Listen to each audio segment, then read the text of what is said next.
بسم اللہ الرحمن الرحیم۔ حضرت عبداللہ بن مبارک رحمۃ اللہ علیہ فرماتے ہیں کہ ایک مرتبہ مکہ معظمہ میں شدید قحط پڑا۔ لوگ نماز استسقاء کے لیے میدان عرفات میں جمع ہوتے رہے، لیکن کسی طرح قحط کے آثار کم نہ ہوئے۔ برابر ایک ہفتہ اسی طرح گزر گیا۔ چنانچہ آئندہ ہفتے جمعے کی نماز کے بعد لوگ پھر عرفات میں جمع ہوئے تو میں نے دیکھا ایک سیاہ فام ضعیف و ناتواں انسان ہے، جس نے 2 رکعت نماز پڑھ کر اللہ تعالیٰ سے دعا مانگی اور سجدے میں گر کر قسم کھائی کہ تیری عزت اور جلال کی قسم، اس وقت تک سجدے سے سر نہ اٹھاؤں گا جب تک تو بران رحمت سے اپنے بندوں کو سیراب نہ کر دے۔ چنانچہ اس کی اس دعا کے بعد میں نے دیکھا کہ آسمان پر سیاہ بادل چھا گئے اور اس قدر می برسا کہ میں حیران تھا۔ اس کے بعد اس سیاہ فام بندہ خدا نے اپنے رب کی حمد و ثنا بیان کی اور چل دیا۔ میں بھی اس کے پیچھے پیچھے ہو لیا کہ دیکھوں کہ یہ شخص کہاں جاتا ہے۔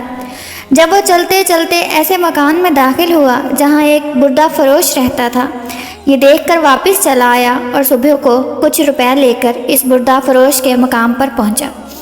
میں نے کہا کہ مجھے ایک غلام خریدنے کی ضرورت ہے۔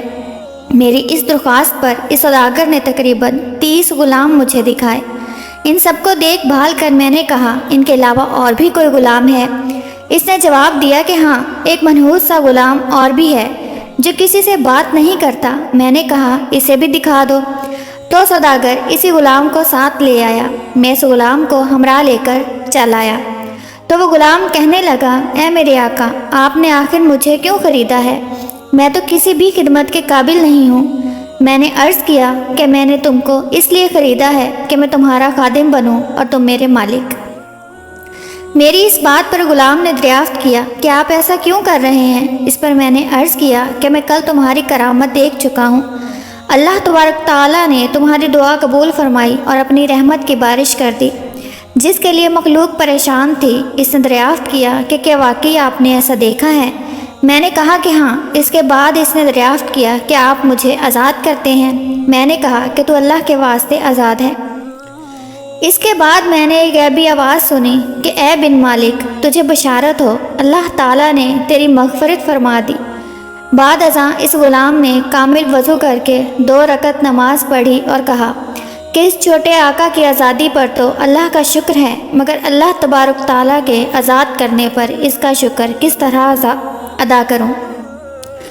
اس کے بعد دوبارہ وضو کر کے اس نے 2 رکعت نماز ادا کی اور دونوں ہاتھ آسمان کی طرف اٹھا کر دعا مانگی کہ الہی، تجھے معلوم ہے کہ میں نے 30 سال تک تیری عبادت کی اور میرے تیرے درمیان عہد تھا کہ تو میرا پردہ فاش نہ کرے گا، مگر اب جب کہ یہ راز کھل گیا تو میری روح قبض کر کے اپنے پاس بلا لے۔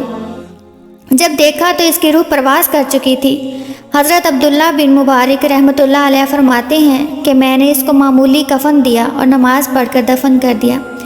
بس جب میں سویا تو کیا دیکھتا ہوں، 2 خوبصورت بزرگ عمدہ سا لباس پہنے ہوئے ان میں سے ایک صاحب نے مجھ سے فرمایا، اے ابن مبارک، کیا تجھے اللہ تعالیٰ سے شرم نہیں آتی؟ اور یہ کہہ کر جب وہ چلے تو میں نے دریافت کیا کہ آپ کون ہیں؟ تو انہوں نے فرمایا کہ میں محمد رسول اللہ صلی اللہ علیہ وسلم ہوں اور یہ میرے پاس حضرت ابراہیم علیہ السلام ہیں۔ آخر میں نے دریافت کیا کہ میں اللہ سے کس طرح نہیں شرمایا، حالانکہ کثرت سے نماز پڑھتا ہوں۔ پر انہوں نے ارشاد فرمایا کہ آج اولیاء اللہ میں سے ایک ولی کی وفات ہوئی اور تم نے اس کو اچھا کفن نہیں دیا۔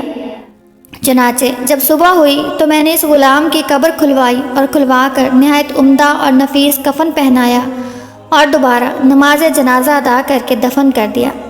اللہ تعالیٰ اس پر اپنا رحم فرمائے، آمین۔ بہوالا حقائقوں کا گلدستہ۔